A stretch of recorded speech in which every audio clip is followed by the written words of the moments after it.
Bienvenidos al nuevo programa de Estudio Ciudadano, Ciudadanos en Línea, un espacio de conversación pluralista y objetivo que los acompañará por algunas semanas en su primera temporada con el análisis de la contingencia política, social y económica de Chile.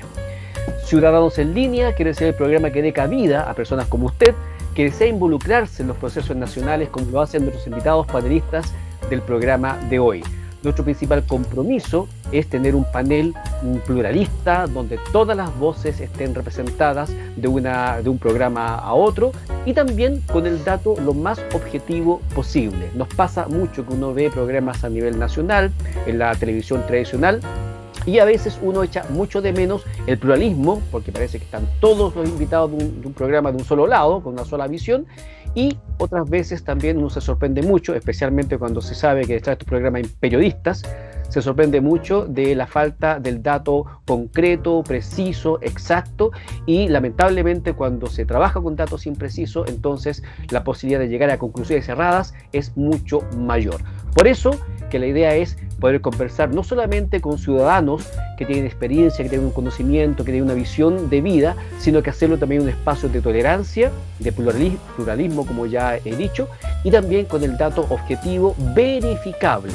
En cada programa vamos a ir dejando los artículos, los datos, los archivos, para que usted, los enlaces, pues ya es tan fácil gracias a la internet y buscar información y recopilarla, de la manera que usted mismo pueda verificar si el dato que estamos nosotros analizando es correcto o no.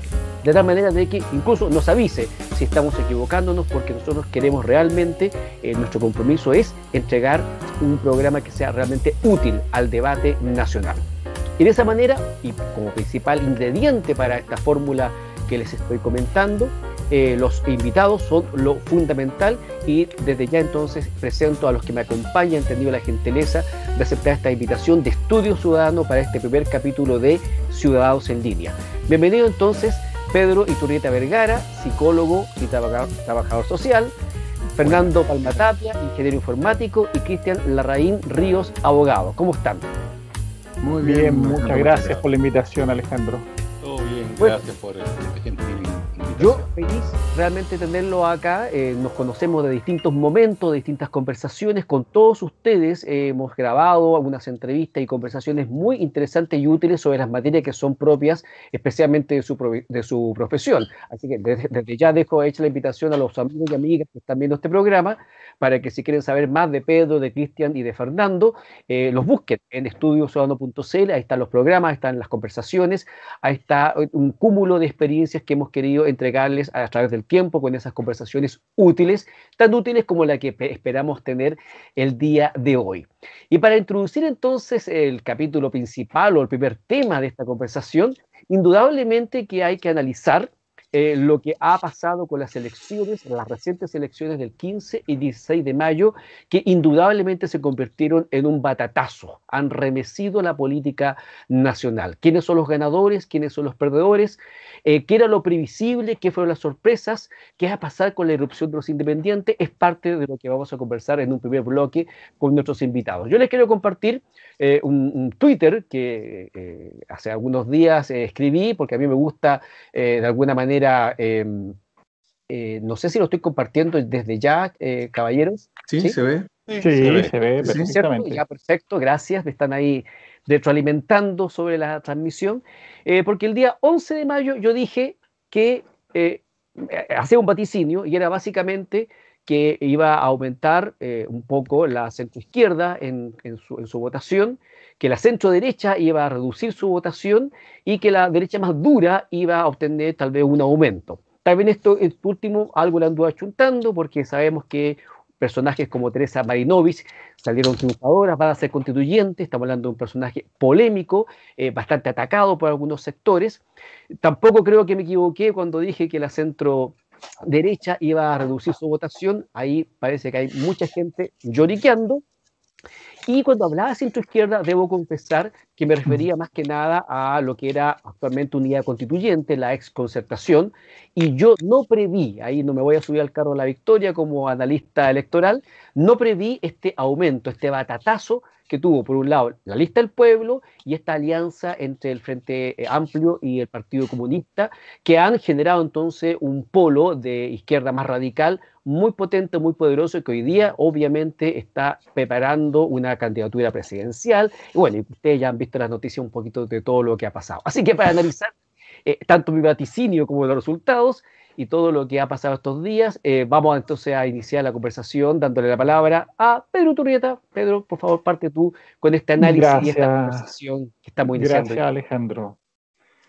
Bueno, para de alguna manera también colaborar y unir lo que tú planteabas y hacer una introducción, aquí nos enfrentamos ni más ni menos a una mega elección, como se llamó, que incluía 4 elecciones, 2 de ellas tradicionales, que han sido siempre además predictoras de alguna manera, sobre todo la de alcalde, del devenir respecto a las parlamentarias y la presidencial. Pero teníamos 2. Una vía reforma institucional, que era la de la nueva administración en las regiones, que es la de gobernadores, y la cuarta, que viene a ser en definitiva, justamente en concordancia con la información, la de la Convención Constitucional, que justamente, y en relación a la irrupción de esos independientes o esas listas alternativas, tiene que ver fundamentalmente con una demanda y con una fórmula de negociación que surge a partir de lo que fue el llamado estallido social, donde, como todos lo vivimos, hubo una irrupción, una fuerza, un desborde de la institucionalidad que finalmente lleva a algún nivel de acuerdo el 15 de noviembre del año 2019, justamente planteando una hoja de ruta respecto a la reforma y al cambio constitucional. Por lo tanto, yo ahí llamaría a analizar cada elección primero por separado y luego darle un sentido más integral, porque todas tienen una fórmula, un razonamiento y un sentido particular y singular, que obviamente se puede articular y se puede buscar algún nivel de vínculo, pero cada una tiene una lógica, y la de la Asamblea Constitucional, la Convención Constitucional, fundamentalmente lo que da es el poder y la llave de definir lo que va a ser la legislatura y la norma institucional de nuestra nación. Lo dejaría hasta ahí para que mis colegas también puedan opinar. Bien, bien. ¿Quién quiere seguir? Fernando, por favor. Ya. Bueno, ¿qué es lo que yo veo? A ver, se sabía que en general el voto iba a ser de castigo hacia los representantes del sistema político tradicional. Llámese la derecha, llámese la ex concertación, ex nueva mayoría, a estas alturas del partido, ex no sé qué cosa, y porque definirse en base a puro sex suena como que va de salida. No sé, impresión personal. Eso es, pero sí me llamó la atención que el castigo hacia el sistema político tradicional fue muy fuerte. Fue muy fuerte.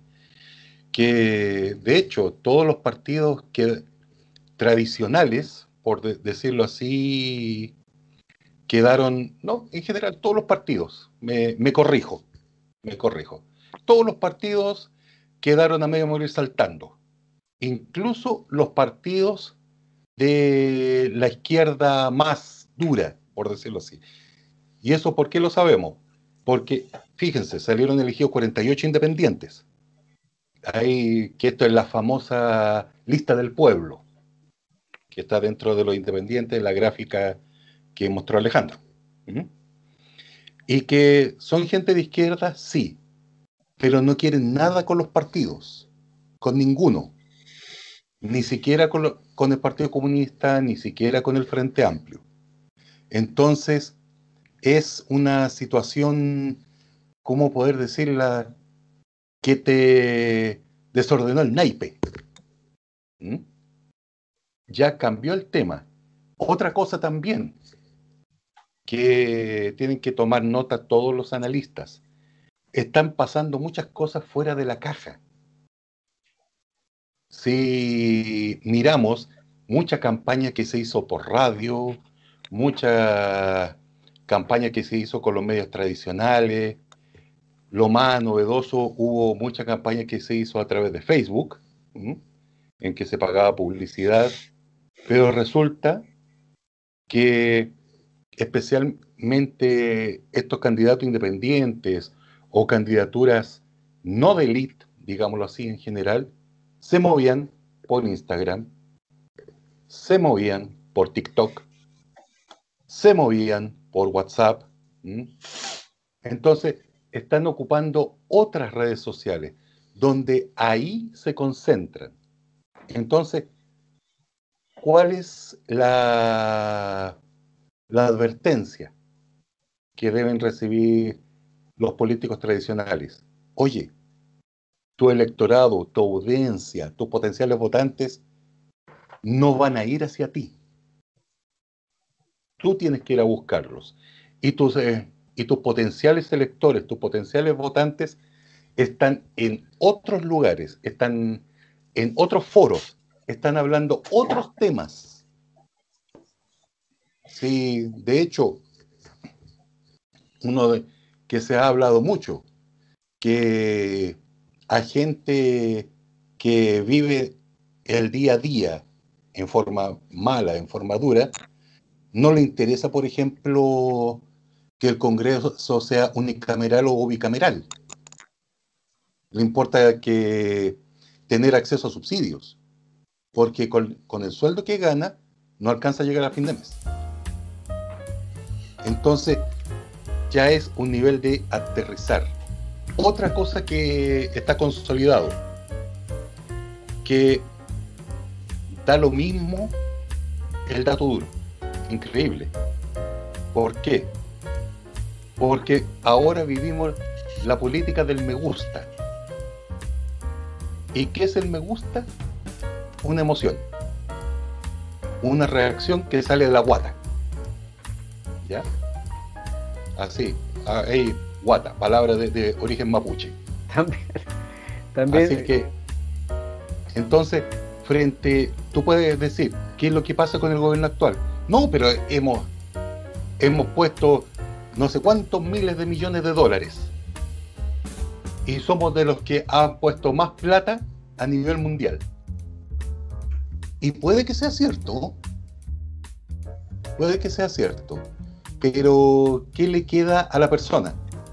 A mí eso no me ha llegado. ¿Cómo me las he arreglado? Con los 10% sucesivos que han salido de la AFP.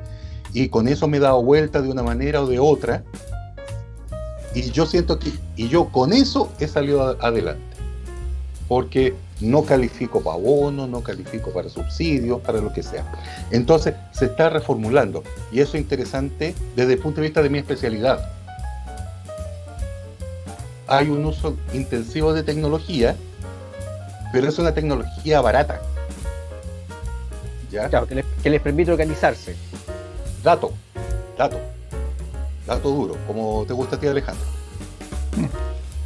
Una de las candidaturas a constituyente que recibió más plata fue la de René Cortázar. Sí, del orden de 140 millones de pesos. Fueron 152 millones, el dato que tengo yo. Y no ganó. No, sabemos que no ganó. Pero fíjate, ¿con qué lo voy a comparar? La tía Pikachu, Giovanna Grandón, que salió elegida constituyente, y su gasto de campaña fue más o menos 500.000 pesos. Sí. Entonces ya la cancha en ese sentido se está nivelando. Claro, es un resultado indudablemente extraordinario. Claro, y eso es lo bueno. Por ejemplo, y lo que pasa, los incumbentes están temblando frente a toda esta marea de incumbentes que aprovechan la tecnología disponible, la usan en forma intensiva, aprovechan de que es barata y logran el resultado que quieren.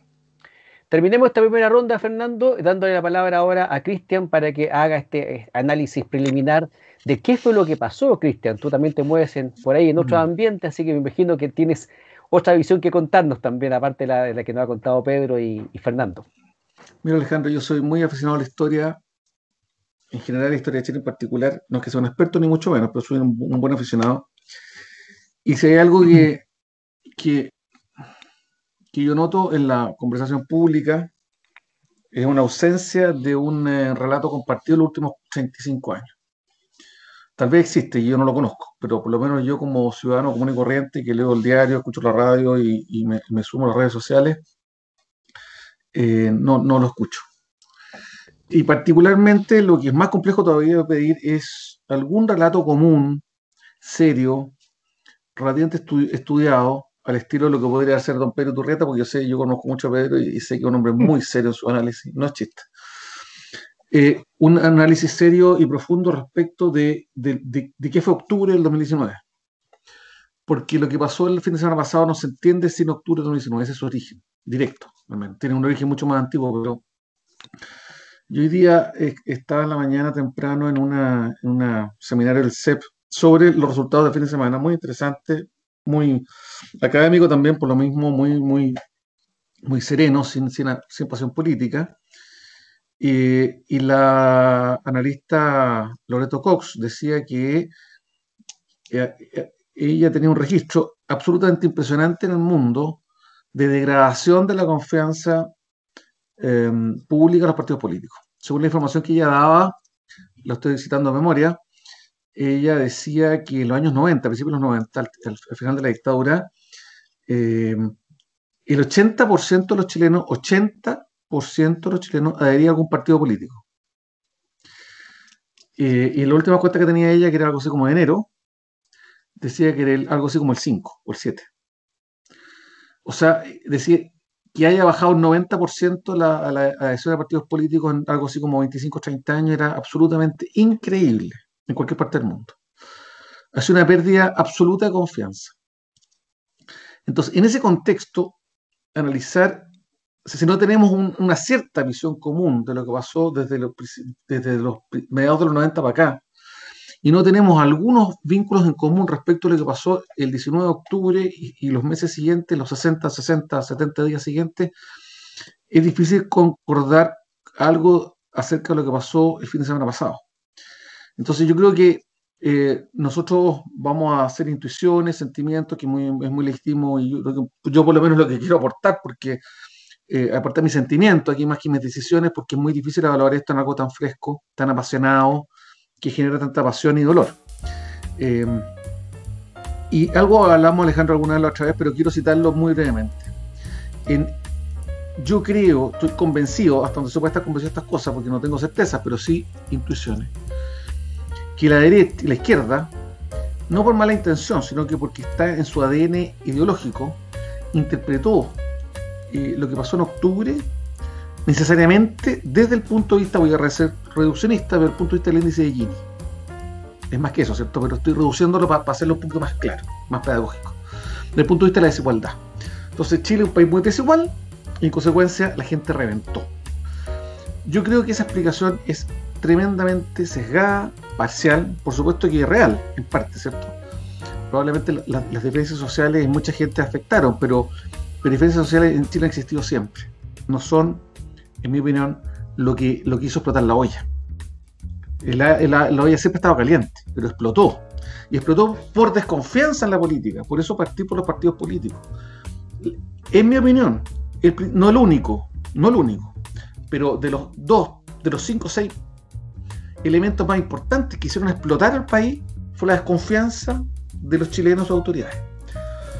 Súmale la desconfianza en la Iglesia Católica, suma la desconfianza, perdona que yo soy católico, no quiero, también hay cierta desconfianza en la Iglesia Evangélica, muy parecida, por lo menos de acuerdo a la última encuesta, pero fue particularmente los peores años de la Iglesia Católica en los últimos 50 años, al punto que el obispo Arao ya llevamos 3 meses que no se escucha, se habla de los obispos, una cosa bien increíble.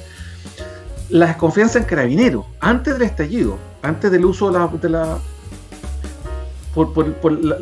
la muerte totalmente inmoral de un comunero mapuche, falsificación de pruebas, el Milico Gate, el problema del Sename, suma y sigue. El Estado chileno colapsó, por lo menos desde el punto de vista de la visión popular. Entonces yo no confío en autoridades te vaya las manos. De hecho, en términos... Bueno, esa es mi interpretación muy global. Por supuesto que se requiere mucho más análisis, pero yo sí sostengo que el 19 de octubre y los días siguientes fue un problema totalmente multicausal. Influyeron muchas cosas. Las 10, yo nombré, creo yo, algunas de las 5, 6, 7 primeras, pero no solamente el índice de Gini, no solo la desigualdad, no es el modelo neoliberal, en mi opinión. Bueno, ¿por qué digo esto? Porque lo que pasó el 19 de octubre no sirve para iluminar lo que pasó el 19 de mayo, el fin de semana pasado. No desde un punto de vista electoral, no desde un punto de vista social, ni siquiera político. ¿Por qué lo digo? Porque desde el punto de vista electoral, la elección convencional fue totalmente inédita. Ustedes ven que la centro-derecha, el sector del partido que yo pertenezco, que es Evópoli, obtuvo un 20% de la convención constitucional y el mismo día, los mismos ciudadanos, en la misma paleta, en la misma urna, lo decía Pepe Auto hoy día, en este seminario del CEP, votaron casi por el doble de los concejales de Chile Vamos. Entonces, es una cosa muy especial.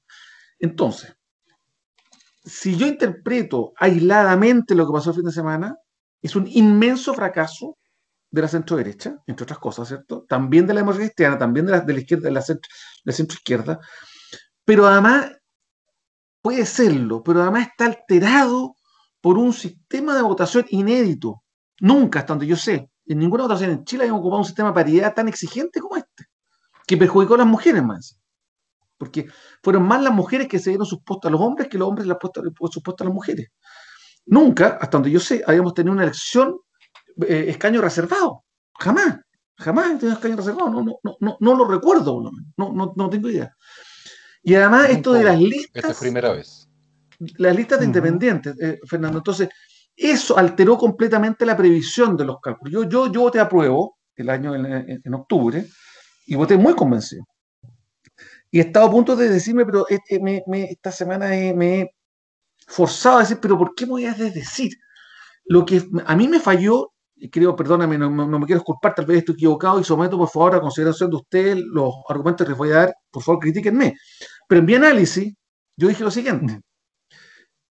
Estoy hablando del 20 de octubre, un poquito antes de la elección. Bueno, voy a votar a prueba primero porque creo que efectivamente ya a esta altura me convencí, aunque yo creo que la constitución era buena, pero bueno, la gente cree que no, ya, hagamos una nueva constitución, asumiendo el riesgo de incertidumbre durante un periodo, pero se me dijo, y es la información que tengo, que la elección de constituyente iba a ser con el mismo parámetro y en sistema electoral que la elección de diputados del 2017. Entonces yo dije, bueno, más o menos, Chile Vamos a sacar un 30%. Ese fue mi análisis bien simplista. Pero después el sistema, el Congreso, me cambió la regla, no a mí, a todos los chilenos. ¿Ah? Después del 26 de octubre. Y nos puso escaños reservados. Y entiendo, no estoy seguro, tal vez Pedro me puede iluminar, o Fernando, o cualquiera de ustedes. Y después me pusieron que las listas de los independientes podían ser listas conjuntas.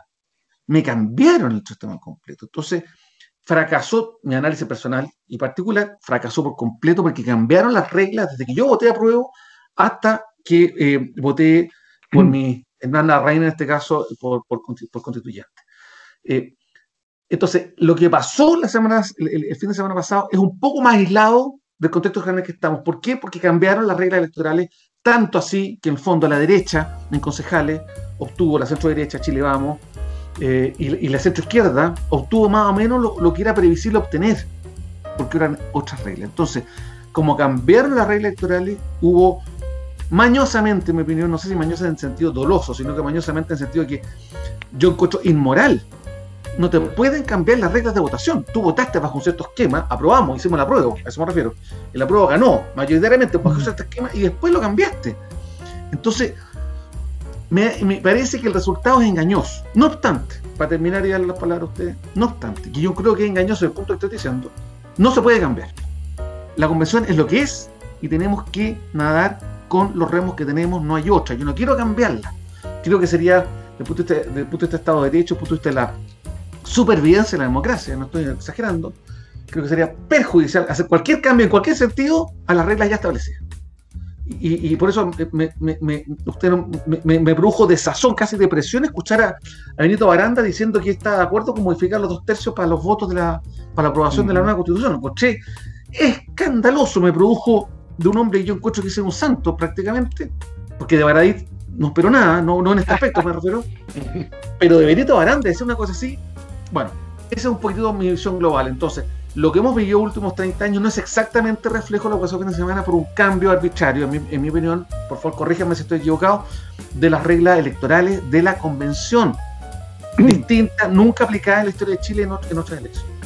Bueno, claramente, Cristian, de alguna manera te adelantaste aparte de la pauta que tenemos para todo el programa, porque mencionaste paridad, que yo justamente les quiero preguntar, ¿qué opinan ustedes sobre este sistema de paridad único en el mundo? Porque es primera vez que se aplicaba algo así. Al final no fue tan paritario, porque tengo entendido, por aquí tengo el dato, de que al final la asamblea quedó integrada por más mujeres que hombres, y suponíamos paritario era paritario. ¿Ah? Y también mencionaste el tema de los escaños reservados. Por ahí me estaba enterando de que en general los propios indígenas no votaron por sus candidatos y algunos salieron con muy poca votación. Y para qué decir sobre el fenómeno que tú has mencionado. Efectivamente, desde el plebiscito del año pasado hasta esta elección hubo una serie de modificaciones que cualquiera puede decir, oye, sí, hay un cambio de reglas. Pedro, ¿qué podemos decir? Sí. ¿Cómo va a poder hacer cargo de todo esto? Porque no sé cuándo, a qué hora vamos a terminar con esta conversación realmente, porque eso es demasiado profundo. Exacto. Que siga la conversación, que fluya. Sí, lo dije al comienzo.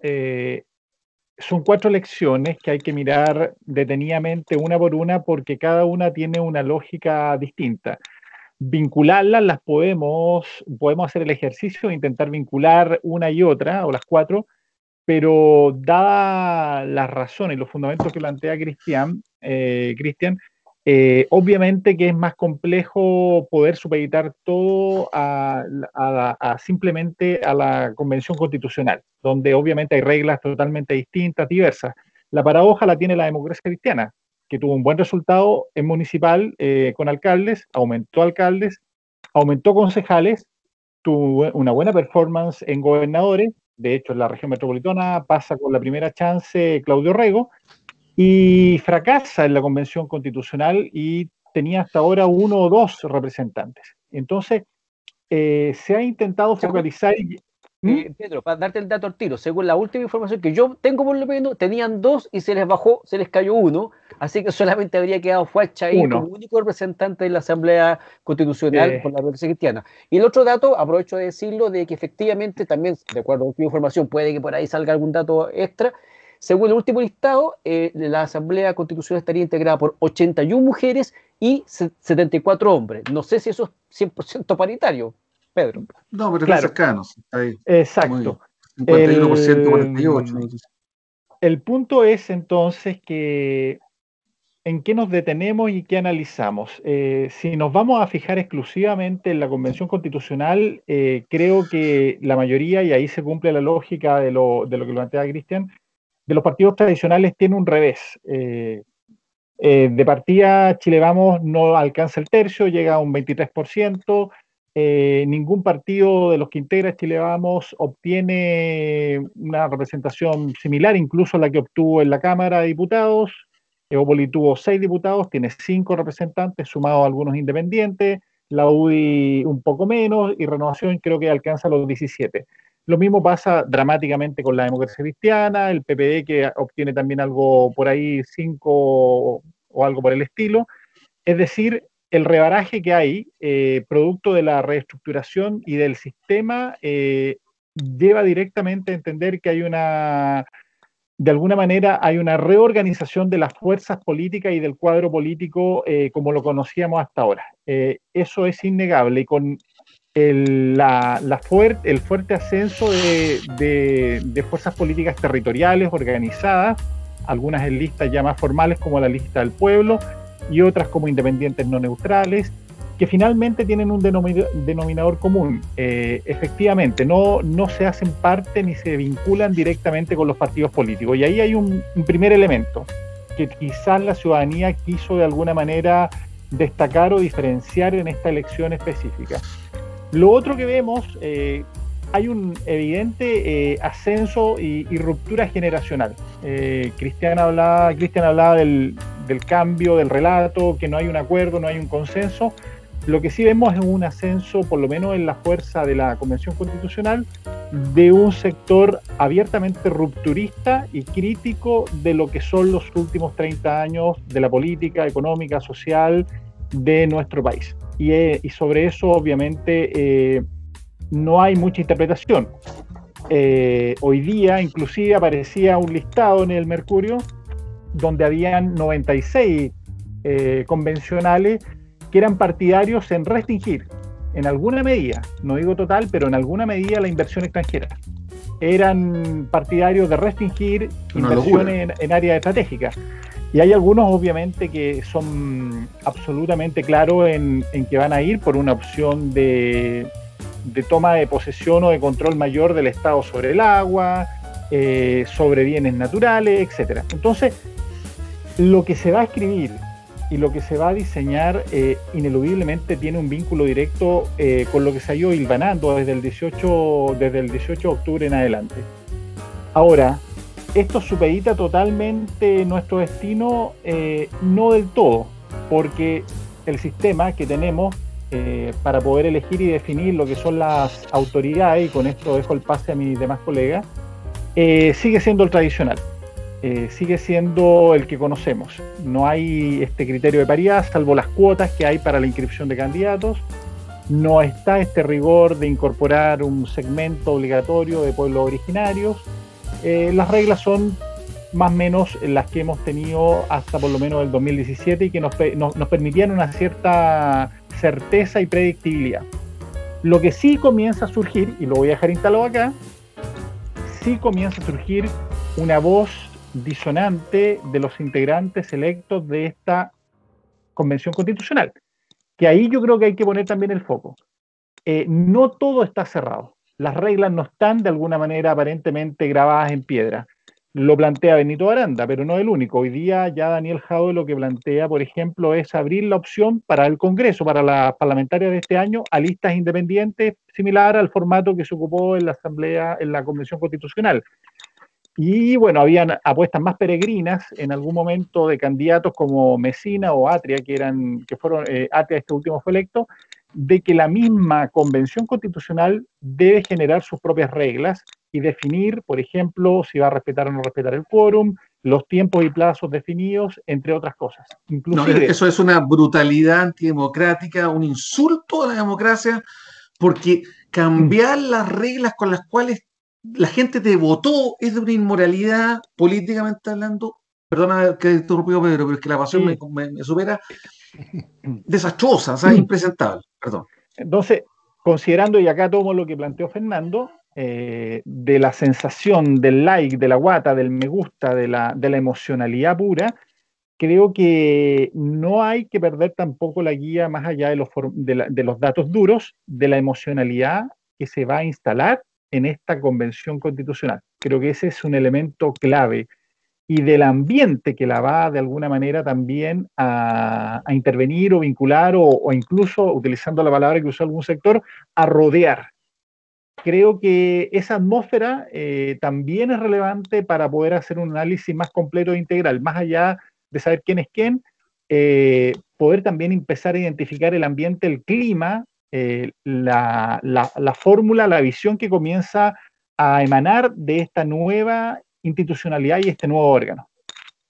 Estamos en el primer capítulo de Ciudadanos en Línea, conversando con Pedro Iturrieta, psicólogo y trabajador social, Cristian Larraín, abogado, y Fernando Palma Tapia, ingeniero, experto también en redes, en tecnología de información, por lo que me he enterado últimamente que está haciéndole mucho a eso, para conversar sobre la contingencia nacional, sobre lo que pasó en las últimas megaelecciones y los efectos que esto ha tenido y que va a seguir teniendo. Vamos a hacer una pequeña pausa y volvemos en un minuto.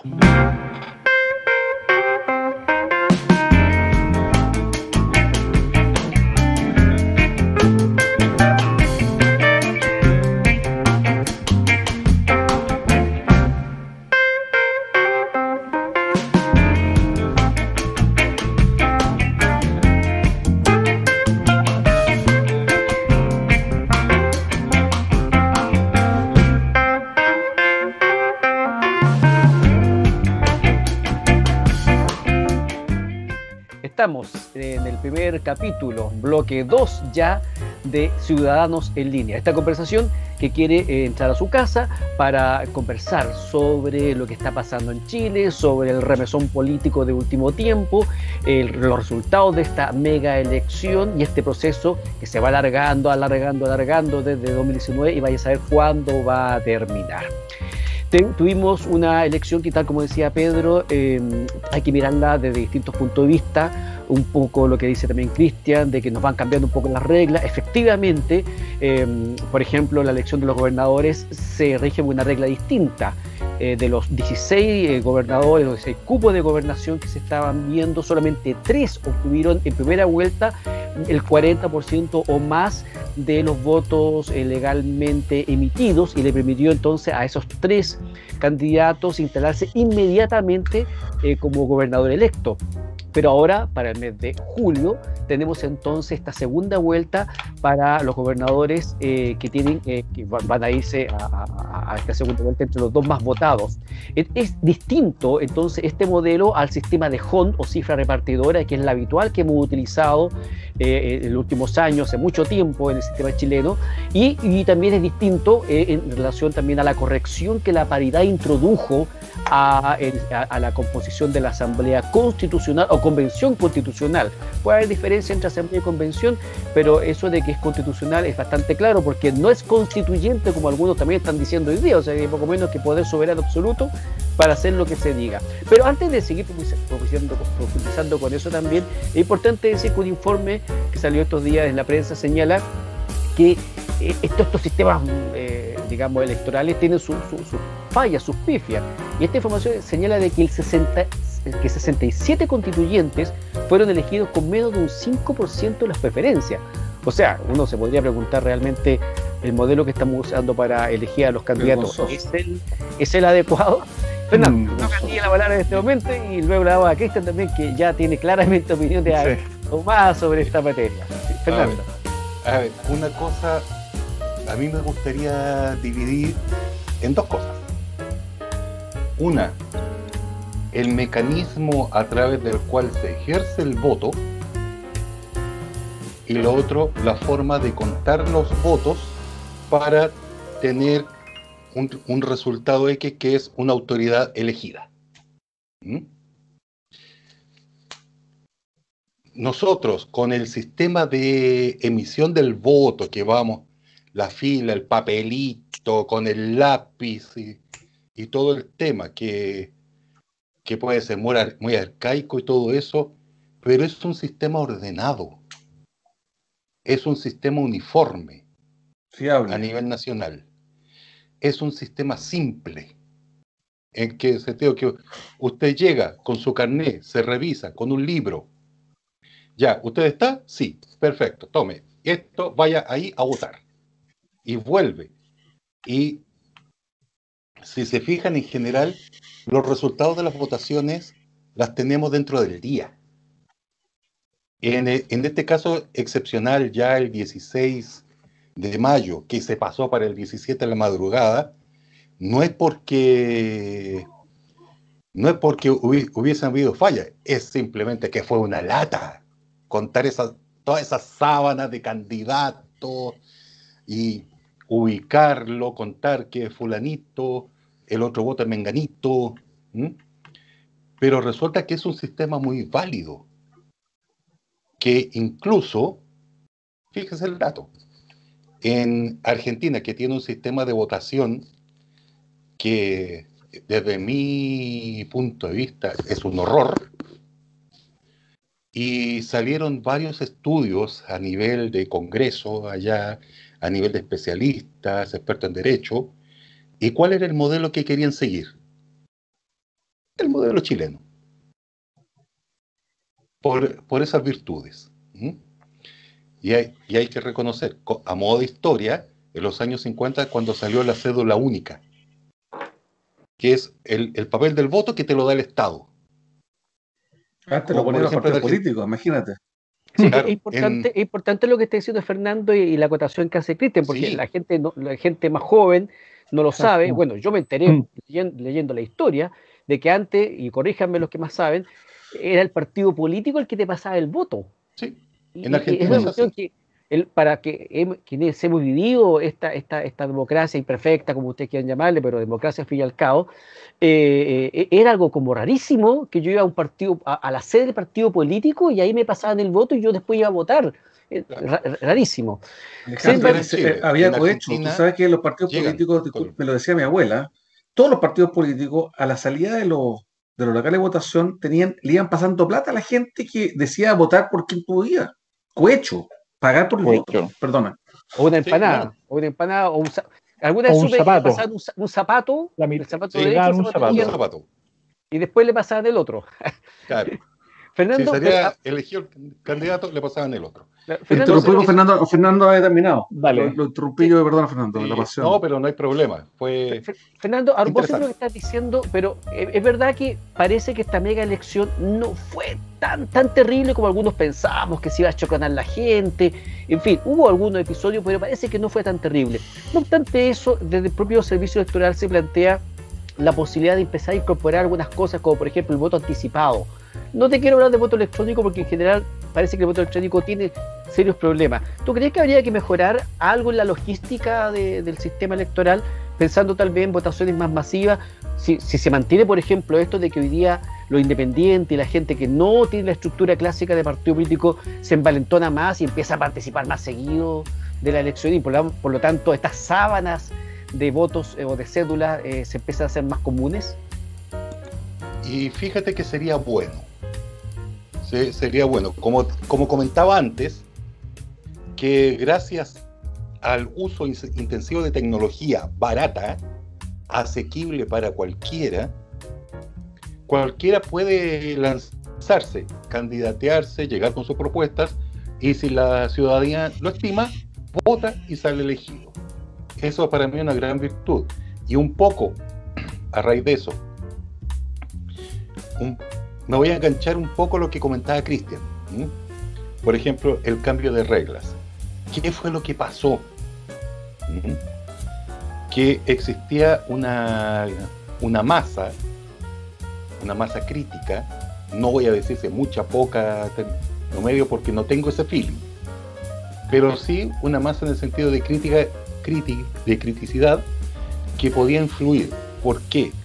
¿Y por qué se dieron todos esos cambios? Que por ejemplo se incluyó paridad, se incluyó pueblos originarios, que son novedad Lista para de Chile, independientes. sí, la lista de independientes, que igual que se tuvieron que hacer listas de independientes en otras partes entran, pero resulta que como es un sistema uninominal mayoritario, no afecta, ¿ya?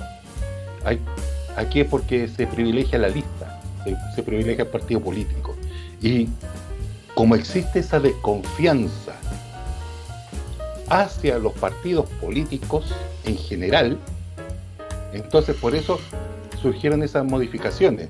Si el tema del 15 de noviembre, ese arreglo constitucional no fue con apoyo popular. Para lograr ese apoyo popular, ese cambio, tuvieron que hacer todas esas concesiones. Si no, seguían las protestas en las calles. Pero de Fue alguna por eso. manera, Fernando y Cristian también, que yo sé que tiene una visión bastante crítica de estos cambios, no hay una especie de contrato de adhesión. O sea, el 15 de noviembre, cuando todos los partidos, la gran mayoría de partidos, 11 partidos tengo entendido, más el diputado Boric, que ahí se representaba a sí mismo, firman un acuerdo por la paz y por la nueva constitución.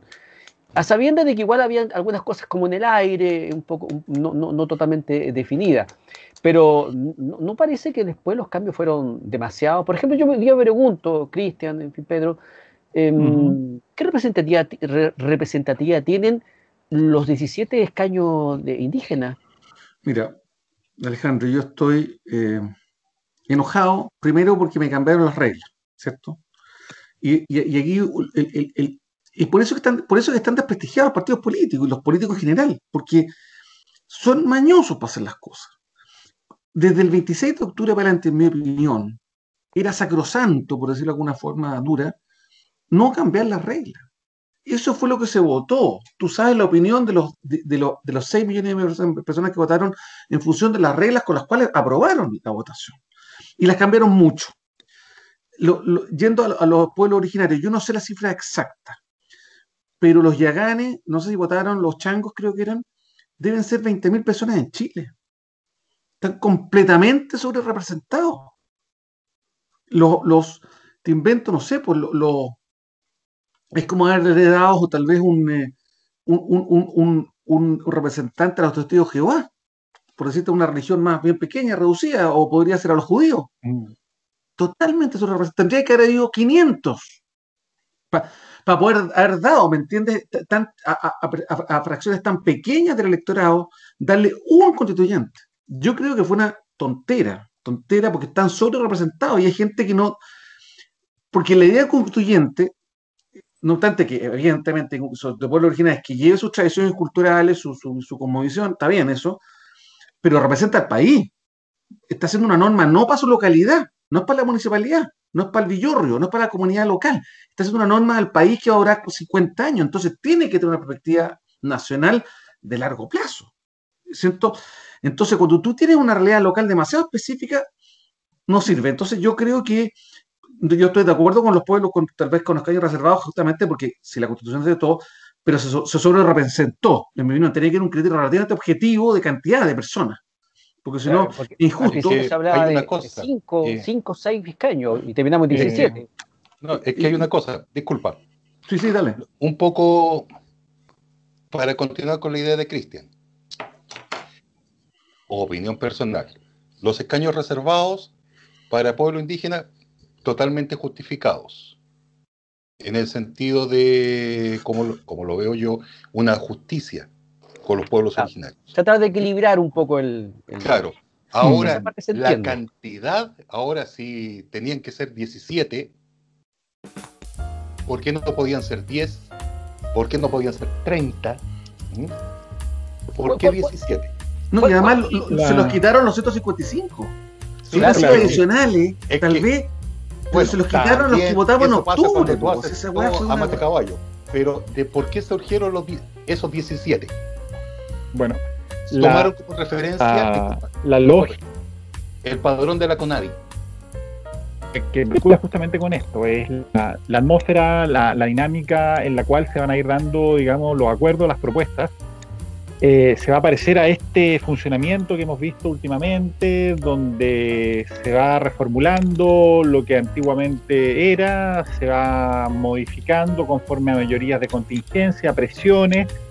Eso también va a ser un dato relevante para poder entender qué tipo de constitución vamos a tener también. Si va a ser una constitución basada en una presión social o de fuerzas determinadas, más que del consenso, del acuerdo y de una visión de país relativamente común, mínima, elemental, que pueda interpretar a la mayoría. Pero yendo al tema que tú planteabas también, Alejandro, y que abordábamos también acá, la participación, hay que plantearlo. En el plebiscito de octubre votaron más personas que las que votaron este fin de semana, que tuvo 2 días. Ese es un tema también, no menor. Votaron cerca de 500.000 y algo menos que para el plebiscito de octubre. Segundo, la decadencia de la participación del universo electoral parte desde lo que fue el plebiscito del 88 en adelante y se acentúa cuando hay también un dato ahí, cuando está la ley de voto voluntario. ¿Es el instrumento en sí o es la ley? Ahí habrá que definir si esto cómo puede mejorar.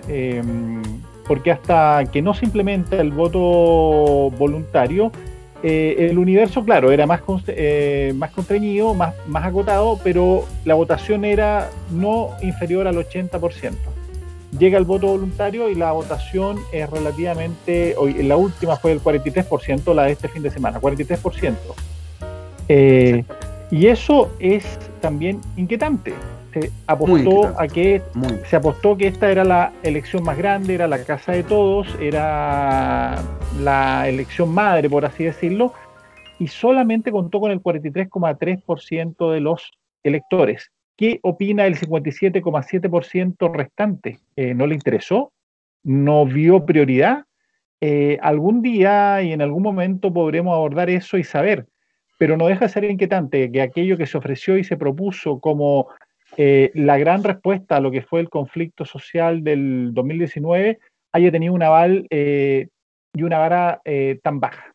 A mí pero lo más terrible, pero ojo, hay una lo más cosa. terrible, perdona Fernando, lo más terrible, en mi opinión, dentro de las muchas cosas terribles, es que la gente más humilde de este país, la que se supone que está afectada por el modelo neoliberal, es la que menos vota. Era la oportunidad de salir incluso por la lista del pueblo, eso te quiero decir. Porque tú decías, en las otras elecciones los partidos políticos, en las elecciones de diputados anteriores, llevaban los candidatos, a mí no me gustan los candidatos políticos, no, bien, pero aquí había una lista del pueblo, había una lista de independientes, muy amplia, pero nunca había tantas candidatos de historia y votó el 43%, como dices tú, es escandaloso desde el punto de vista de la participación y el compromiso de nuestra ciudadanía, de nuestros chilenos humildes, por su democracia. En La Pintana creo que fue el 90% de abstención, no sé si escuché mal. Recuerdo ese dato. ¿Cómo construir democracia si los que tenemos que votar no opinamos en una cosa tan importante y tan incidente para ellos, se supone? Por eso quieren cambiar la Constitución. Entonces me parece... Perdón, sí. Fernando, sí, dale. Disculpa, Cristian. No, pero dale. Que hay una cosa, a todos los factores que pueden haber influido, que comentaba Pedro, que por qué la gente no fue a votar, ahí se han comentado que hay que sumar otro factor más, que va a sonar estúpido lo que voy a decir. Había gente que no sabía. No sabía que había elecciones. Alguien salió haciendo la crítica precisamente de que el gobierno se habría farreado una oportunidad también de profundizar esta democracia porque no hizo campaña, no llamó a votar. La gente no tenía idea. Yo vi a un señor ahí que le dijeron que aquí al gobierno lo critican por todo. Sí, entonces, pero Piñera, que está con un pésimo prestigio, ahora tiene la responsabilidad de que usted no fue a votar. ¿Quién iba a escuchar a Piñera cuando está con 3-4% de aprobación? Tal vez era haber perdido plata. Era haber perdido plata. Y hay otra cosa que es peor. La gente, ¿cuál es su medio a través del cual se informa? No son los diarios. Las radios. Ni siquiera las radios. ¿Ah, no? No es la prensa, no. Facebook. Hay un problema con las redes sociales. Instagram. ¿Y cuál es el gran problema con las redes sociales? Como funcionan en base al me gusta, entonces estos sistemas empiezan a darte el contenido que te gusta. ¿Ya? Entonces al final se genera un efecto de burbuja o efecto de campana. Claro. Y dicen algunos especialistas. Eso está estudiado. Entonces, solamente, y de hecho está muy analizado. Sí. Martin Hilbert ha hecho unas clases magistrales acerca de cómo las redes sociales impactan en la política. O sea, básicamente, para que lo que nos escucha Fernando, tiene que ver esto con que cuando yo empiezo a seguir gente, habitualmente uno, por forma natural, sigue gente que piensan como uno. Entonces al final hay todo un trabajo de retroalimentación donde uno comparte cosas que uno piensa y el otro le comparte lo que él piensa, y como todos pensamos igual, creemos que estamos súper bien y por lo tanto nos confiamos y cosas por el estilo. O sea, de repente es cosa de ver las encuestas de Twitter, son muy graciosas porque se hacen llamados a ese entre los militantes, oye, votemos acá en Twitter por el candidato, y después cuando llega la elección real el candidato no andaba ni por las tapas. Oye, Fernando, pero yo quería preguntarle algo que me pasó a mí, lo digo derechamente. Yo tuve ahora la mala idea, yo pensé que lo estaba haciendo bien, pero cuando fui a renovar mi último carnet hace un año y tanto, se me ocurrió actualizar mi domicilio, que tenía mi domicilio de soltero de hace más de 20 años en otro sector de Rancagua, y claro, voy a actualizo mi domicilio a mi domicilio actual, y resulta que me ha tocado ir a votar al otro extremo de la ciudad. O sea, yo vivo en el sector poniente de Rancagua, y me ha tocado un colegio, el colegio René Snyder Cheró, que me significa moverme del sector oriente al sector poniente de la ciudad. Claro, yo aprovecho con mi bicicleta, además de salir en fin de estos días así de votación, hacer un poco de ejercicio, me lo tomo lúdica y deportivamente. Pero estoy seguro que la señora Juanita, que le dicen que tenía que ir a trasladarse 20, 30, 40 cuadras para ir a votar, se va a quedar en la casa. ¿No hay un problema también ahí, tal vez, con la distribución? Porque, bueno, yo ahora me arrepiento de haberme cambiado de domicilio. Pues, Mira, Mira, no te preocupes, yo vivo en Santiago. Y es más, Santiago Centro y voto en Las Condes. Así que el día de elecciones... ¿Tú actualizaste tu...? No. Ah, ahí bueno. reconozco que es mi falencia. Bueno, tú lo haces a sabienda, pero en el caso mío yo lo hice porque yo tengo local de votación más cercano a mi casa y sin embargo, tremenda sorpresa cuando me encuentro con esta situación. Y eso que Rancagua es una ciudad relativamente pequeña. La pregunta que se hace, ¿qué pasa en ciudades tan más grandes como Santiago, las comunas de Santiago, de la región metropolitana? ¿No hay una falla también en el modelo electoral, caballeros? Es que ahí hay un... Disculpen. Es que el tema es cómo constituye la mesa. La mesa se va constituyendo con un sistema FIFO que se llama First Input, First Output. O sea, por orden de llegada. Nada más. Ese es todo el criterio. ¿Ya? Entonces, tú tienes gente que... Voy a ocupar el ejemplo de Rancagua. Gente que vive tiene en la misma mesa, gente de Rancagua Sur, de la Villa Teniente, de la Diego Portales, de la Villa Baquedano, gente que todavía tiene su inscripción, qué sé yo, por ejemplo, en Manso de Velasco, y están en la misma mesa. Si tú lograras, por ejemplo, estoy pensando, así en voz alta, que simplemente tú apareces solamente como inscripción, no asociado a ninguna mesa. Entonces, cuando toque el día de la elección, simplemente vas a votar. ¿Cómo es el sistema americano? Claro, lo que pasa es que cómo distribuyen los votos a nivel a nivel geográfico global para que no haya 1000 personas a una mesa. Ese es un poco, yo creo que por eso están distribuidos de esa forma. Pero a mí me preocupa más de los votos del sistema electoral. Yo estoy horrorizado con el de paridad. Yo soy bien apasionado para decir las cosas, pero horrorizado, porque de verdad encuentro que es antidemocrático que te cambien el voto. Paridad de los candidatos me parece muy bien, ningún problema. O sea, obligar que las listas sean paritarias, ¿a eso te refieres? Eso sí, pero si yo voto por una mujer y por tema simplemente paridad, esa mujer por la que yo voté la reemplazan por un hombre, lo encuentro escandalosamente antidemocrático, me parece pésimo, y yo no sé en qué nuestros parlamentarios que estaban pensando, el feminismo que está tan de moda, y como pasa en la política, las cosas de moda tienen unos efectos que tú no te das cuenta. Hace 7 años atrás o 10 años atrás, cuando se estableció el voto voluntario, era como el voto libre, incluso dentro de vos, pero hay mucha gente a favor del voto voluntario, el voto libre, la responsabilidad, las pinzas, cómo hacer voluntario participar en la vida comunitaria. En mi opinión, aquí lo mismo, no te pueden cambiar el voto por un feminismo ultranza, radical y fanático. No te pueden cambiar. Aquí pasó, mira, ¿quién fue que, creo que, no sé si la tía Pikachu o alguien, pero ella sacó a todo esto 20.000 votos, 20.000 votos. Alguien lo decía, creo que tú, Alejandro, que no sé qué porcentaje de los constituyentes sacaron menos del 5% los votos. O sea, hicieron una chambonada. Ya está hecho, me entiendes, no hay que hacer, pero te quiero decir que nos tiene que servir de experiencia democrática. No puede ganar a alguien. Nuestra senadora de Bópoli, Carmen Gloria Aravena, ¿te acuerdas, Pedro?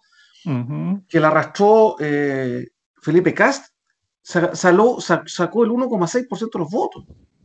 ¿A quién representa esa persona? Bueno, para entregar la palabra al tema, la paridad me pareció nefasto, malo, negativo, antidemocrático. Plantea radicalmente, perdón, a nivel ya de la votación, no de la paridad en términos de candidatos. Pedro, ¿puedo hacer un paréntesis? Sí, dale. Sí, así, claro, abro paréntesis.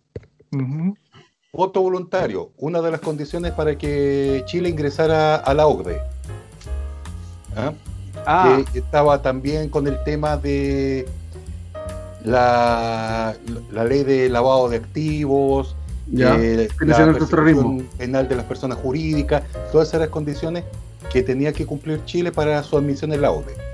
Número 2, lo que yo he escuchado a todas las feministas, mi hija es feminista, con eso les digo todo, que cómo me justificaba lo que comentaba Kristen, es que esa era la idea, paridad, no supremacía de un sexo sobre el otro. Cierro paréntesis.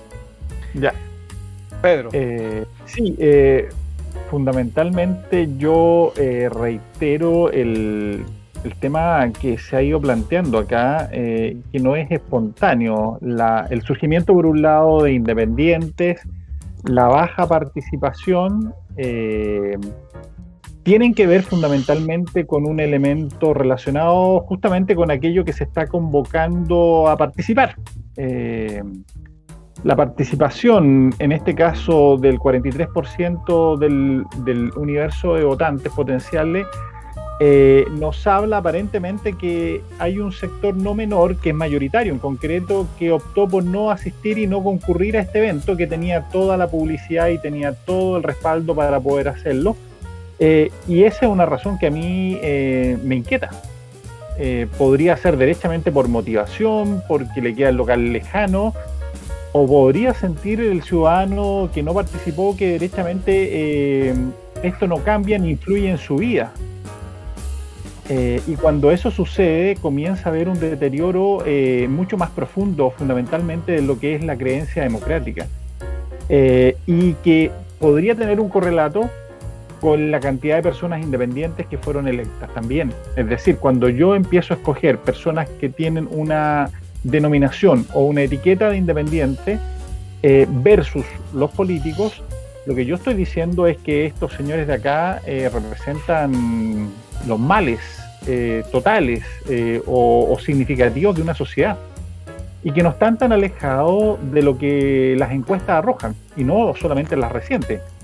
Me recuerdo haber comentado en algún momento la encuesta bicentenario de la Universidad Católica, donde ya el 2019 la valoración o la calificación de los políticos, del Congreso, del Parlamento en general, era bajísima, era menor del 10%. Y esa era una luz de alerta, una señal de atención para cualquier político diligente o preocupado del rumbo que tenía nuestro país.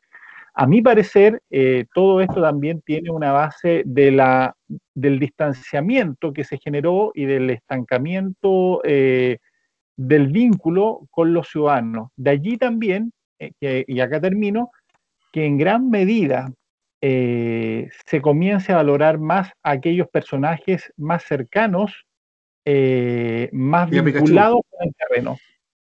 Desde la tía, claro, Pikachu, hasta los alcaldes Lavín, Jadwe y otros. Creo que ahí hay un tema que no es menor y que involucra también parte del problema que tenemos hoy día en el país.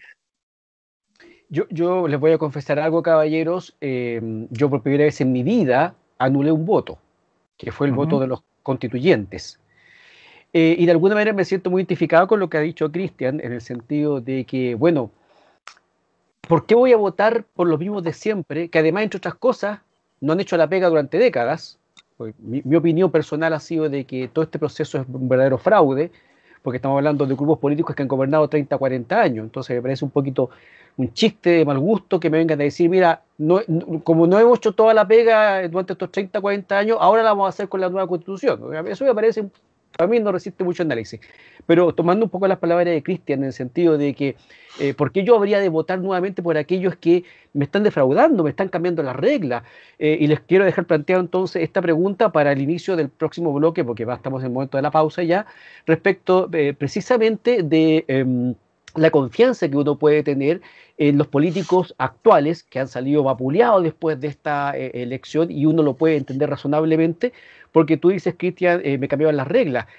Pero parte de esa responsabilidad tiene que ver con los que negociaron esas reglas. Sí, pues. ¿No hubo también, especialmente de la centro derecha, ahí un abandono, un entreguismo, un decir ya, cedamos por el bien del país, cedamos porque es necesario? Porque dejémoslo para el bloque. Yo tengo para inmediatamente después de esta última pausa que vamos a hacer, inmediatamente, y volvemos en 2 minutos para el tercer y último bloque de Ciudadanos en Línea.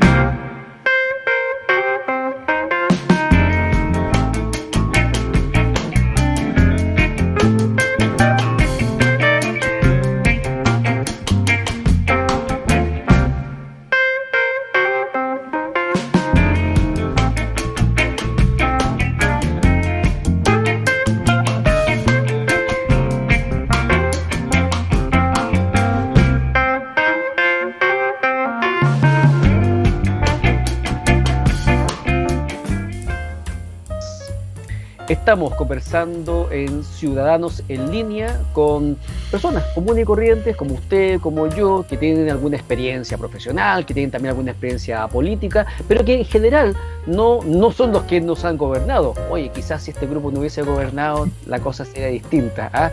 Vamos a ver si los levantamos de candidato entonces para la próxima.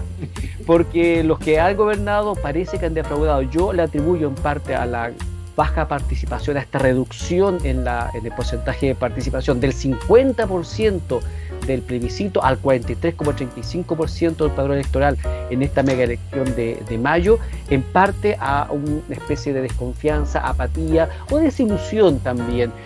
Yo me imagino que pensarán personas de los distintos sectores cuando ven a sus líderes que se supone que tienen una impronta, se supone que tienen una forma de pensar, unos principios, unos valores, y de repente aparecen transándolos más allá de lo razonable. Y sobre principios, sobre reglas y sobre marco es lo que queremos conversar también en este tercer y último bloque del programa, porque también tenemos que ver cómo va a funcionar la Convención Constitucional. Ya se está poniendo en tela de juicio cuáles son los marcos, cuáles son las reglas que se habían dado para este funcionamiento. Y al final, en los últimos 2 minutos, también le quiero preguntar a mi invitado a ver si se hace algún vaticinio de qué es lo que va a pasar con la segunda vuelta de los gobernadores, porque tenemos solamente 3 gobernadores que resultaron electos en primera vuelta, pero tenemos 13 cupos que tienen que definirse en segunda vuelta ahora en el mes de julio. Así que retomamos entonces la conversación. No sé si alguien quiere decir algo. Si me permite, Alejandro, yo quiero, para mí esto es de la máxima gravedad. No estoy exagerando, mi visión puede parecer exagerado, pero tengo que transmitirlo con toda claridad. Yo soy abogado, eso no me da la verdad absoluta en nada, pero sí quiero decir que yo amo la justicia y el derecho. Mi labor, mi profesión es decir a la gente lo que tiene que hacer o cómo tiene que hacer las cosas desde el punto de vista legislativo.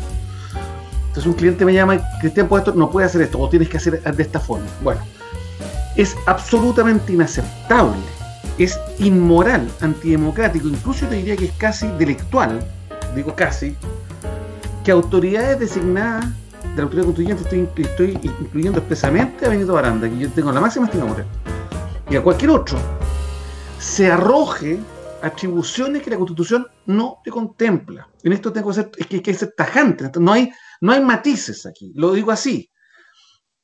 El plebiscito de octubre, la elección del 19 de mayo, la planificó esta Constitución, son artículos de esta Constitución, la Constitución llamada 1980, modificada por el presidente Lagos, que se modificó en enero del año pasado.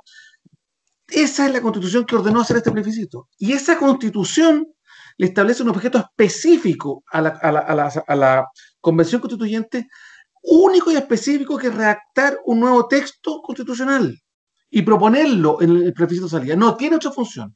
No puede designar autoridades, no puede eliminar autoridades, no puede derogar leyes, no puede derogar tratados, nada. Su única función legal, y no hay otra, y no hay matices en esto, perdóname la pasión, pero es que porque si los constituyentes, como quiere Baranda y compañía, se ponen a ocupar la Constitución para designar autoridades, para derogar leyes, para lo que quieran, perdóname que lo diga, pero es mi sentimiento, nos vamos a ir a una guerra civil.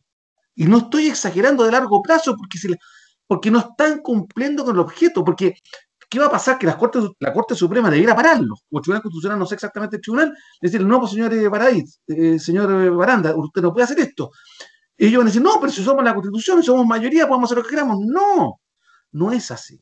Entonces, yo le asigno la máxima importancia jurídica y ética, o desprestigio jurídico y ético, si ustedes lo quieren así, a personas que quieren autorrogarse, no cumplir con el mandato que obtuvieron. Incluso Baranda, para terminar de dar la palabra, Baranda tuvo la patudez de decir en la entrevista que circuló por esta semana, dice, oye, pero ¿por qué no vamos a cambiar el 33%, el 66%, los 2/3? Si no está en la papeleta de votación. Mira el argumento. Como si en la papeleta de votación hubiera estado, anda a hacer tú que otra cosa. Es inaceptable. Él, si no estaba de acuerdo con los 2/3, no podría haber participado en el proceso. Es inmoral, es un cinismo que ahora, habiendo ganado, desoiga las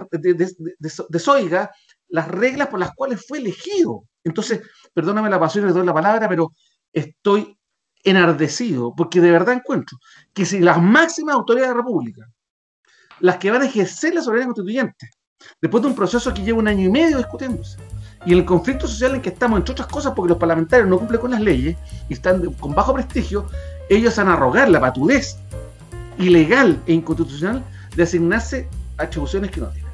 Perdonen. Sí, me gustaría agregar dale, Pedro, por favor, un elemento de historia, porque Cristian ha hecho referencia de su gusto de la historia, y de lo que he planteado yo previamente también respecto al clima, al ambiente, la dinámica que se está construyendo en esta nueva institucionalidad.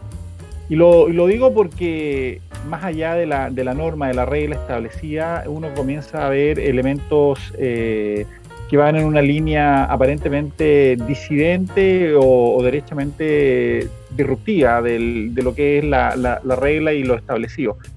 Pero yendo al tema anecdótico de la historia, no hay que olvidar, y este es un hecho meramente a propósito de lo que plantea Cristian en relación al devenir y todas estas cosas, que el origen de la Revolución Francesa parte fundamentalmente en el llamado a la Convención de los Estados Generales para reformular justamente el formato que había de monarquía. Parte haciéndose un llamado general y constituyéndose una convención allí también de representantes del Estado llano, la monarquía y del clero. Entonces, con objetivos claros, definidos, todo muy preciso dentro del sistema, pero deriva posteriormente en una situación totalmente distinta. Entonces, creo yo que es de suma pertinencia y dado los hechos que hemos ido viviendo, comenzar a mirar, más allá, también lo dije, de los datos específicos y claros, la línea más subjetiva que se va dirimiendo y que se va delineando en estos días. Estoy compartiendo, ahí le estoy compartiendo Uh-huh. con menos pasión que la de Cristian, pero, sí. pero en la misma línea. Parte del texto que está en mi computadora personal de una cápsula educativa que grabé hace unas semanas y está disponible en el sitio estudiociudadano.cl, que trata precisamente sobre las funciones, el funcionamiento y el marco en el cual debe funcionar la Convención Constitucional. Afortunadamente se previó un espacio de reclamación donde se podrá reclamar ante un tribunal de 5 miembros de la Corte Suprema, y yo, indudablemente, más allá de la mayor o menor esperanza que uno pueda tener en el sistema, en la Asamblea, estoy totalmente de acuerdo con Cristian en este punto, en el sentido de que la Asamblea tenía un marco de regulación previamente establecido, y por lo tanto ese marco debe ser respetado. Si no, entonces estamos hablando de una situación de que hay gente que se empieza a arrogar derechos o autoridad que no tiene, y por lo tanto, si eso es así, es un acto de violencia, la verdad que es una verdadera agresión al Estado de Derecho, y eso puede generar entonces una escalada de respuestas también violentas desde ese punto de vista. Por lo tanto, ojalá que esta conversación que se ha dado estos días, que era normal que se pudiera dar, o sea, yo tampoco lo encuentro tan raro que se dé.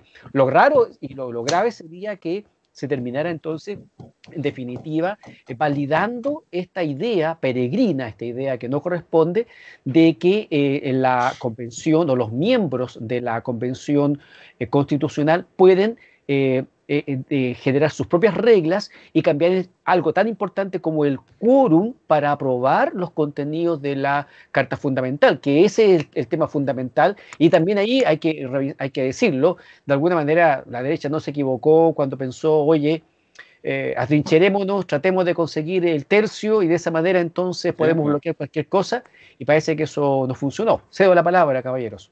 Hay una cosa, hay mis queridos acompañantes, que con tertulio, como sea, por algo se llama convención. Claro, pues. Por algo se llama convención, no es asamblea. Este cuerpo colegiado que se eligió no es soberano. No es soberano. Así entonces, y eso es lo que yo echo de menos, que faltó especificar qué significaba una convención constitucional. Uh-huh. Ahí echo de menos esa parte de educación cívica que tanta se ha falta que no perdido, hace. que se ha perdido. Mucho, mucho. Se ha Entonces, perdido. ¿por qué? Entonces, no se quejen que por haber sacado el tema de educación cívica haya salido una abuela con sus nietitos. Así que Claro. no se quejen. Ahora, Porque- otro tema. Dale, Fernando. Otro tema que se da mucho en mi rubro, especialmente cuando se abordan proyectos tecnológicos muy complejos. Y más ahora, que no se llega con la solución ya en mano. ¿Mm? O sea, en el sentido, yo tengo la solución a todos tus problemas, tienes que hacer lo que yo diga. Eso se acabó. Sí, pensemos que, por ejemplo, un dato. De todos los proyectos informáticos de mediana, gran complejidad que se hacen en un año, el 70% fracasa. Por distintas razones. Pero una de las razones significativas es que se impone un modelo, se impone una solución sin escuchar, sin entender las necesidades del cliente. ¿Ya? Entonces, se ha acuñado un nuevo concepto que es la co-creación. ¿Ya? En que, por un lado, el experto, el especialista, y por otro lado, el usuario, el cliente, el que tiene el dolor, se juntan. No es que este diga, tengo este problema, y este diga, ya, yo te lo soluciono así. No, están los dos y entre los dos arman una solución. En que se hacen las pruebas, se hacen las validaciones de calidad, experiencia de usuario, que es actualmente algo muy crítico, que especialmente en desarrollo de software, tengo que hacer que mi software sea lo más fácil, lo más intuitivo posible. De hecho, el mejor software es el que no necesita un manual de instrucciones para usarlo. Porque lo que veo en pantalla es tan fácil que me meto solo. Lo que se llama modo intuitivo. El modo intuitivo. O que tiene una componente de experiencia de usuario. Que se llama. Eso también se está dando en la discusión constituyente. La co-creación.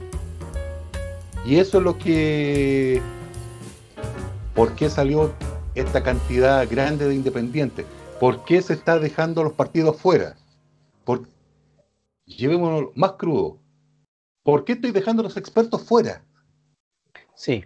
¿Por qué los estoy dejando fuera? Porque los expertos no me están solucionando el problema. No me lo están solucionando. Entonces, que esta gente elegida, que puede que no tenga muchos pergaminos, ya sea académicos, porque desde el punto de vista académico, ahí, disculpen la comparación odiosa. A ver, la tía Pikachu con Agustín Esquella. Los dos son constituyentes. Los dos están elegidos. Tienen un bagaje distinto, pero resulta que para dar la solución, los dos son necesarios. Mientras que uno te puede dar el soporte intelectual, el soporte racional, aportar al debate jurídico, la otra te aporta cuáles son las necesidades que hay que solucionar, porque muchas veces uno arma soluciones que te rascan donde no pica. ¿Cuántas veces hemos visto que se arman tremendas herramientas, tremendas soluciones y que nadie las usa? Claro. Muy bonito, pero no sirve. Especialmente en los tiempos actuales, Fernando, de que parece que tenemos una brecha enorme en relación a soluciones tecnológicas que existen hoy día. Yo lo dije en otros programas que hemos hecho en Estudio Ciudadano. A mí me da una pena enorme ver personas haciendo fila en las notarías, por ejemplo, o para retirar el 10%, en circunstancias de que hay un montón de trámites que hoy día se pueden hacer electrónicamente, a través de la clave única del Estado, y sin embargo, las personas no conocen esa herramienta y no las utilizan. Y ahí yo lo quiero enlazar también lo que estás diciendo, Fernando, con algo que se ha hablado mucho.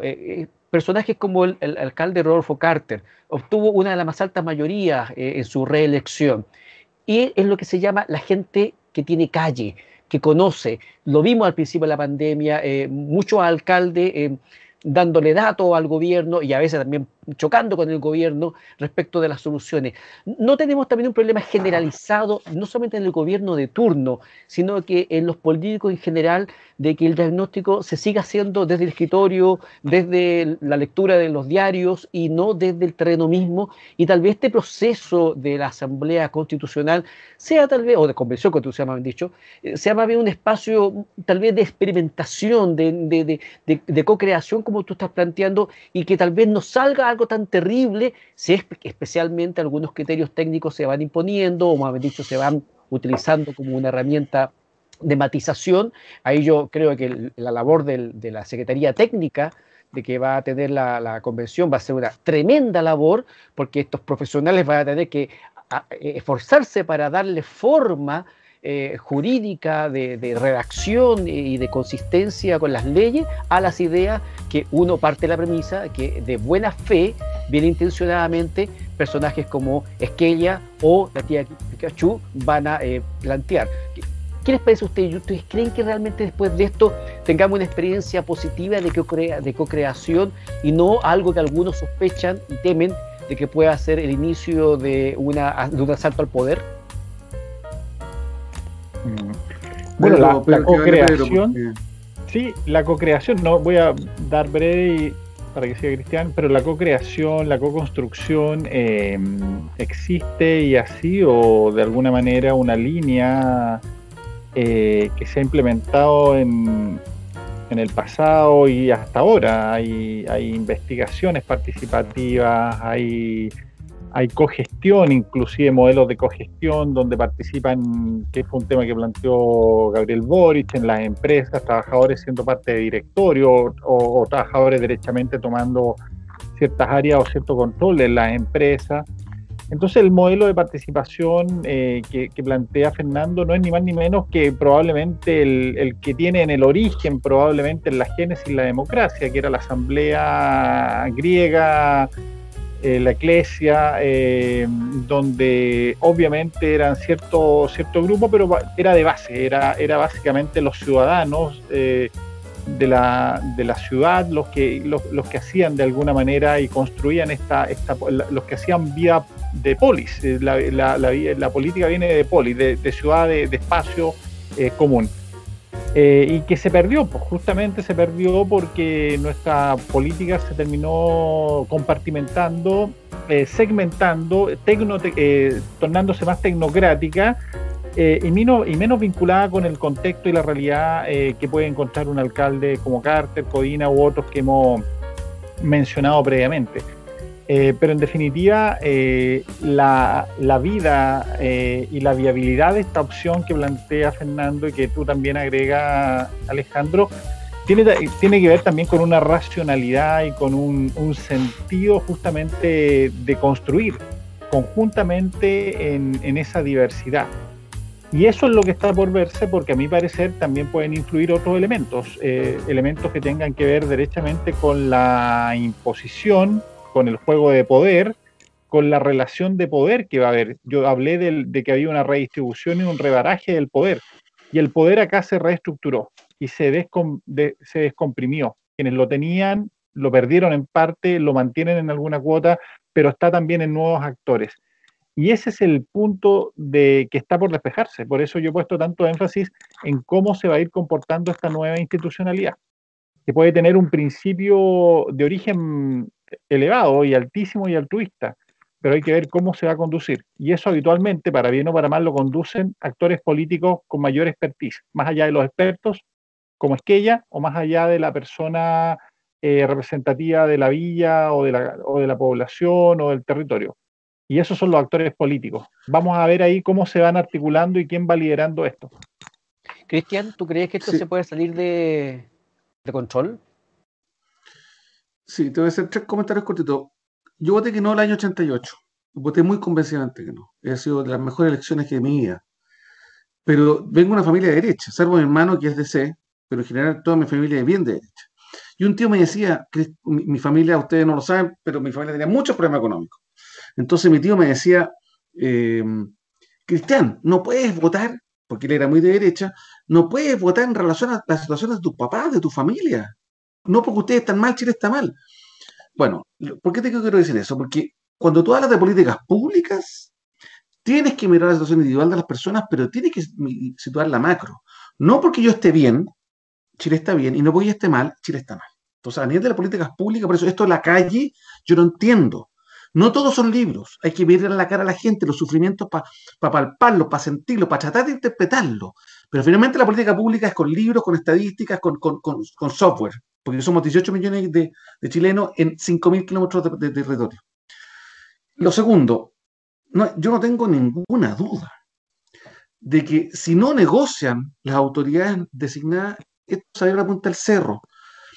A ver, si la centroizquierda, que a nivel por lo menos de descripción política tiene la mayoría y la impone, y tiene una constitución muy mala, va a haber un plebiscito de salida. Tal vez lo ganen, el plebiscito de salida. Pero si es muy mala, tal vez lo pierdan. Y nos vamos a quedar con la constitución actual, tal cual está. Entonces, si no van a negociar, como algo tú lo dijiste, Alejandro, al principio, si no se va a conversar, a escucharse, si no van a apertura de mente, a decir, ¿qué de verdad hay en el otro? ¿Qué de verdad hay en mí? ¿Qué te puedo plantear a ti? Con sinceridad, creo que se puede producir un tremendo problema. La ventaja que tiene la convención, que no tienen los parlamentarios, es que aquí el objeto específico es único, lograr un nuevo texto constitucional, y se termina en un año más, a más tardar, un año, 3 meses más. No hay renovación. Entonces, todo se juega acá. No es como el parlamentario que está pensando por la próxima elección, y además no son muy bien remunerados, no sé cuánto ganan, pero no creo que ganen lo que ganan los parlamentarios. Entonces, tiene una cierta visión más específica de su objetivo, y si no están dispuestos de verdad a negociar, no sé qué están haciendo. Como muy bien decía Fernando, esto no es una asamblea, es una convención. Y tercero, si hay riesgo de que esto se desmadre, lamentablemente sí, y me tiene muy, pero muy preocupado, porque le digo, si la convención constitucional se desmadra y se puede hacer lo que hizo la Asamblea Constituyente en Venezuela, que a designar autoridades, a revocar jueces y hacer administración del Estado a través de una convención constitucional, esto es guerra civil. Perdóname que lo diga, es que tengo que decirlo porque lo creo, de mediano plazo, no inmediatamente.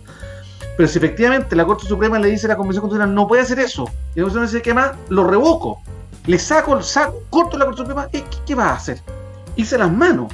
Y ni siquiera, y las Fuerzas Armadas no van a tomar posición. Entonces esto va a ser guerra civil, porque va a ser bandos contra bandos. ¿Entiendes? No va a ser de golpe de Estado. Las Fuerzas Armadas no las veo que van a hacer un golpe de Estado. Bueno, te quiero decir, entonces, hay que negociar, sin duda, para hacer políticas públicas, hay que conocer la realidad específica de la gente, pero también hay que ser técnico, con estadísticas, con conocimiento técnico.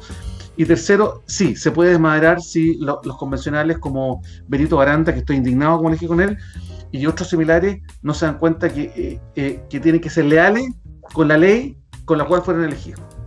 Uno se queda pensando realmente si las expresiones de personajes como Benito Baranda son un exceso de buenismo o de desconocer cómo funcionan los sistemas políticos y legales, o sencillamente una mala intención, porque la verdad es que a mí no me cabe en la cabeza que alguien con la educación de Benito Baranda no entienda algunos aspectos formales de lo que fue la convocatoria de este proceso. O sea, es complicado. Yo quería hacer una alusión a algo que dijo Pedro, que es re importante, a propósito de, tú hablaste del sistema cooperativo, en fin, y el caso de Friosur. Y ha sido muy exitoso. De hecho, aquí lo estaba buscando mientras hablábamos. Ya este año se repartieron dividendos del 20% de la propiedad que se traspasó a los 250 trabajadores de esta empresa Friosur. Se organizó una cooperativa de trabajadores que tiene estos 250 miembros que son propietarios del 20% de la empresa, y este año ya con los primeros dividendos, por una parte se pagó el capital que debían ellos aportar para ser parte de la empresa, y incluso ya quedó una colita por ahí de pago de dividendo concreto. Ahora, a mí lo que me llama la atención, esto está en la prensa, así que lo pueden buscar, igual lo vamos a compartir después en su momento, pero aquí dice, por ejemplo, en biobiochile.cl, dice: tras la difusión de esta noticia, el gobierno, en voz de ese entonces ministro de Hacienda, Ignacio Briones, aplaudió el nuevo modelo asociativo de Friosur, en el cual, por tanto, los trabajadores tendrían un representante dentro del directorio de la empresa. Lo calificó como un hito. Pero a mí pregunto, ¿realmente un hito? Yo sabía de esta cuestión en Europa, en Estados Unidos, de que existía... No es un hito, no es un hito, Eso, porque es no un son hito para trabajadores. No, es que, perdona, es que aquí me serán los abogados. Si los trabajadores tienen el 20% de la empresa, tienen que tener representantes del directorio en tanto accionistas, no en tantos trabajadores. No es una novedad. La novedad es que el accionista principal decidió venderle a sus trabajadores el 20% de la empresa. Eso está bien.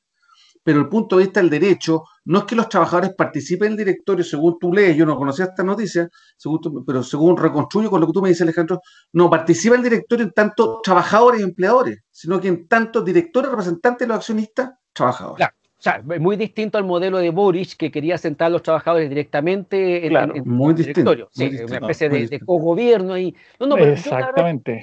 Bueno, claro, los que funcionan así...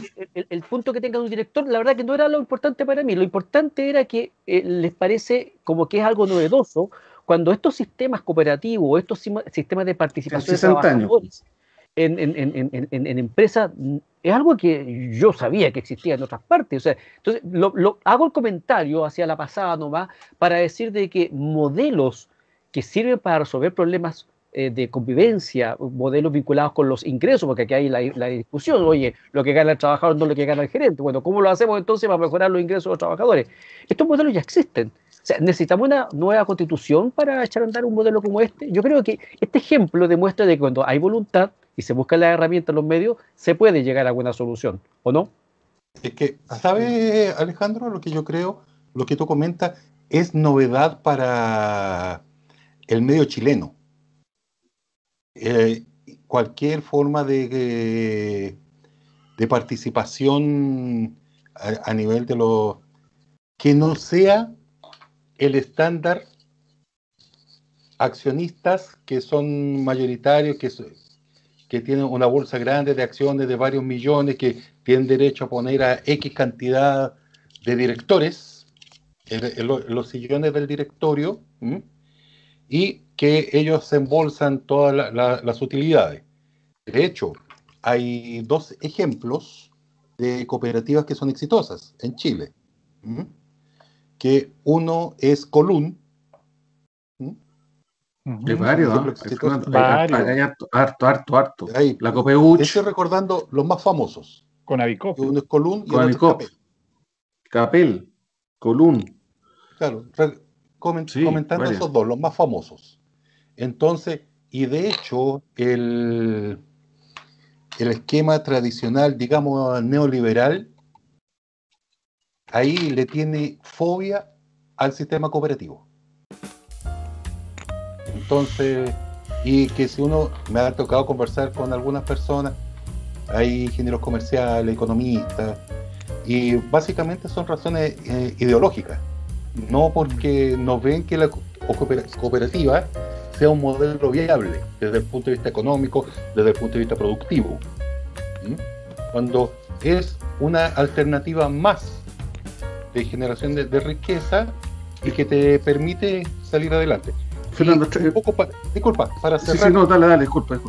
Dale. No te preocupes. Es para cerrar el tema. Yo tengo un poco para cerrar el tema anterior de la composición de la convención. Yo en lo personal soy optimista de que si hay desmadre se va a poder contener ciertos márgenes. ¿Por qué? Nadie tiene el tercio. Nadie lo tiene. Así que nadie puede vetar. Nadie tiene los 2/3. Así que nadie puede imponer. Para bien o para mal, van a tener que ponerse de acuerdo. Porque saben que si no lo hacen, se va a mantener la constitución actual. Y eso, está muy líquido la composición por ahora de la comisión. Sí, pero hay varios de los convencionales que saben que el riesgo de no ponerse de acuerdo es que todo siga tal cual. Estamos cerrando ya el programa, así que vamos a hacer la última ronda de los temas que van quedando pendientes. Cristian, ¿tú querías decir algo? Porque yo también quiero preguntarles si están disponibles a hacer algún vaticinio respecto de cómo van a quedar los gobernadores. Mira, mi primer vaticinio, muy cortito, es que da lo mismo quien gane. Los gobernadores, en mi opinión, no estoy del todo seguro porque no he estudiado la ley de gobernadores, no sé cuáles son sus atribuciones, pero mi intuición, no mi conocimiento, mi intuición es que son autoridades totalmente superfluas, que solamente agendan más problemas y que van a hacer muy poco aporte, tal vez no ninguno, pero muy poco aporte. Entonces son autoridades superfluas. Pero lo que es claro es que nadie va a votar. Por quien voten, va a ser muy poca la gente, menos que, supongo yo, no creo que de repente vayan a votar 7 millones de personas para los gobernadores, ¿no? Yo pienso lo mismo. Probablemente creo que el camino de los gobernadores se va a definir por la organización más bien del voto duro de partidos.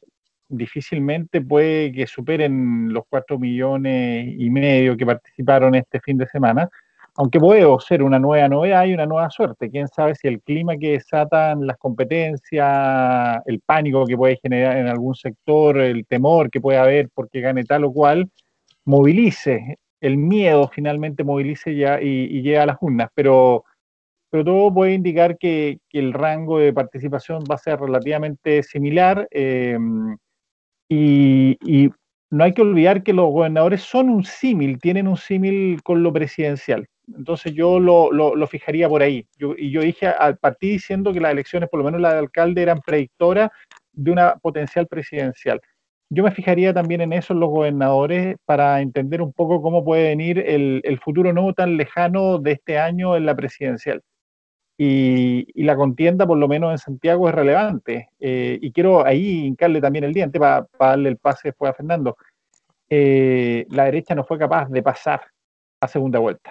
Y eso también es una señal clara. Es una derrota elemental y fundamental, y que abre una incógnita a la performance que puede hacer al futuro. Por el contrario, le abre un horizonte al Frente Amplio y a la Unidad Constituyente, que puede significar una situación de bálsamo ante lo mal que les fue a la DC, fundamentalmente la convencional.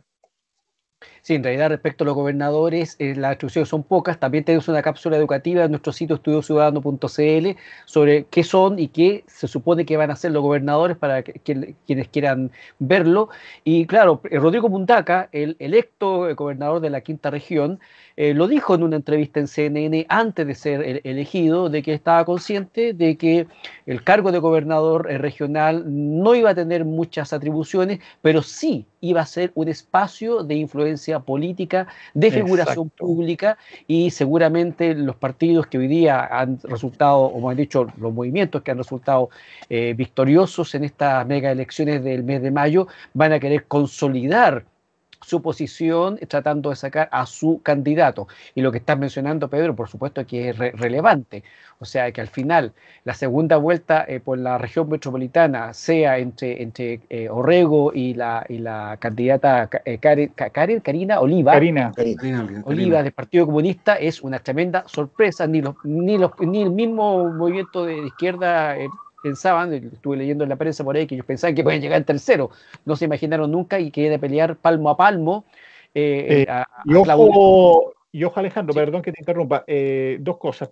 Creo que el partido de ella es Comunes, no comunista, y la candidata oficial de gobierno quedó en cuarto lugar. Eso habla bastante de la situación, porque yo he escuchado y he leído últimamente algunos textos muy autocomplacientes, pero el que quiera ver, y los datos duros están ahí.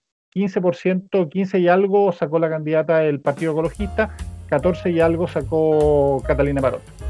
Y se puede hacer un símil con lo que pasó con la alcaldía de Santiago. O sea, también sí. Yo creo que era un poquito impensado un resultado de este tipo, no tan impensado quizás, pero de esta manera tan tal vez humillante de perder la alcaldía, también ha sido otro... Con una comunista. Batatazo, exactamente. Ahora, no sé si tan comunista, Cristian, ahora con las cosas que se han sabido. Con los 500 millones de pesos que tiene la sociedad. 3.000 millones de pesos se dice que hay. ¿Cuánto? 3.000 millones de pesos. Tendría un patrimonio personal de 3.000 millones. Pero no, dijo que era el 5%. Juan Sutil dijo que era el 5%.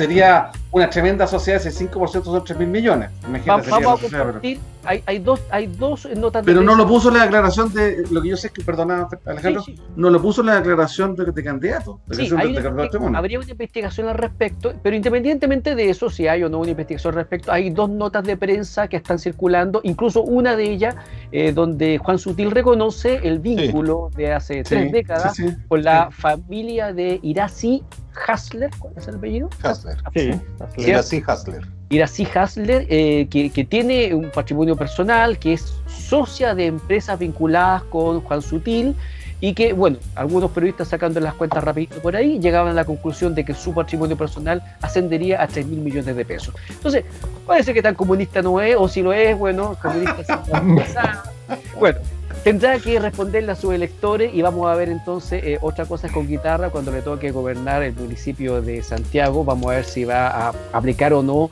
lo que ella ha planteado, lo que ella piensa, y bueno, de todas maneras deseamos que quien sea el que gobierne el municipio de Santiago y la gobernación de la región metropolitana y por supuesto del resto del país sean las mejores personas. No sé si queda algo que decir, caballeros, porque se nos acaba el tiempo. A ver, no, básicamente que como comentan mis estimados contertulios, que el gobernador regional es lo más parecido a la reina Isabel, que es reina pero no gobierna. De ahí el que va a cortar el queque es el delegado presidencial. Oye, dos cosas. No sé, hay un chiste que dice, muy cortito, hay un chiste que dice algo así: mira, si tienes un problema, pregunta si hay que echarle la culpa. Si hay que echarle la culpa, no hay problema. ¿Ah? Esa es la lógica de no cobrar los gobernadores, porque los gobernadores van a echarle la culpa a todos los gobiernos centrales porque no tienen plata, ¿ah? Y a los alcaldes, entonces nunca den la culpa de nada y no van a poder hacer nada. Lo segundo es que un profesor de Derecho, yo hice un magíster hace muchos años atrás, y él era profesor litigante, de juicio, y me decía, mira, no hay nada peor en un juicio, y esto es plenamente algo a la política, que caer en la lógica del argumento contrario, la lógica del argumento del contrario. Claro. Y esto le pasó a la derecha, para allá de mi comentario. La derecha se creyó, los buenos, porque hay algunos que hacen puros cálculos políticos, pero los buenos, entre comillas, los bien intencionados, se creyeron que somos los malos de la película. Que la gente buena, bien intencionada, el buenismo solo es de izquierda. Y mientras más, entonces, el retiro del 10% y todas las tonteras que han hecho nuestros parlamentarios, y también esto pasa con la democracia cristiana, es lo mismo, ¿eh? Porque, aunque sean de derecha, pero la democracia cristiana está desapareciendo el mapa justamente porque se creyeron el discurso de que la gente buena es gente de izquierda. Tú caes entonces, si tú no rehabilitas tu propio discurso y no crees tu propia posición y tus propias convicciones, pasa lo que está pasando. Bueno, pero por lo menos, Cristian, hoy día vamos a tener paltas más baratas y no se va a acabar el problema del agua en la quinta. No, y tenemos que ir a comprar carne a Mendoza, porque ahora con Fernández paró la exportación. Exactamente. Sí, yo la verdad que espero que ahora que tenemos como gobernador de la quinta región a señor Mundaca, se acabe el robo del agua. Hay que ir a ver dónde está el agua, claro. Y que las paltas bajen de precio. Porque este señor hizo una campaña durante años, y de eso la izquierda es muy inteligente, porque cuando ponen los temas los ponen en largo plazo. No sí, más y le dan. La cuestión es que este señor, el otro día yo compartía en un grupo un video donde este señor hablaba de la mafia del agua, de empresarios ladrones, en fin, y nadie, y eso es lo que me llama la atención, y lo voy a bajar ya para el próximo programa, nadie del gobierno, nadie de los empresarios salió a emplazarlo. Porque si yo me siento afectado, yo digo, a ver, señor Mundaca, usted está diciendo que hay una mafia de empresarios que se roban del agua. ¿Podría dar nombre y apellido? No lo dan, pues se lo quieren engañar a la gente nomás. Pero nadie lo emplazó, pues, Cristian, ese es el tema. Claro, es que no están, Alejandro. Son puras generalizaciones políticas porque hay un tipo que abusó en la calera de no sé qué cosa, ¿me entendés? Claro. Entonces no hay. Hay elementos, claro, yo creo que hay una mezcla de eventos que probablemente hayan tenido o hayan facilitado el discurso, pero probablemente hay que entender el problema del agua como algo mucho más macro, incluso el cambio climático. Si el agua está en algún lugar no habría cambio climático, entonces se dice un discurso con el otro. El problema es que justamente ha habido eventos y aparentemente esos eventos han terminado cayendo en la lógica que plantea Cristian, donde se asume una culpa y donde se calla y no se separa el trigo de la paja y donde no se va enrielando esto definitivamente a donde corresponde. Porque obviamente hay acusaciones, por ejemplo, en Petorca, creo, contra Pérez Lloma, por intervenir, intervenir ciertos canales o ciertos ríos o riachuelos, no sé, o vertientes. Pero es una casuística. Yo sé son ríos. Ya, y ríos. creo que lo acreditaron judicialmente. Ajá.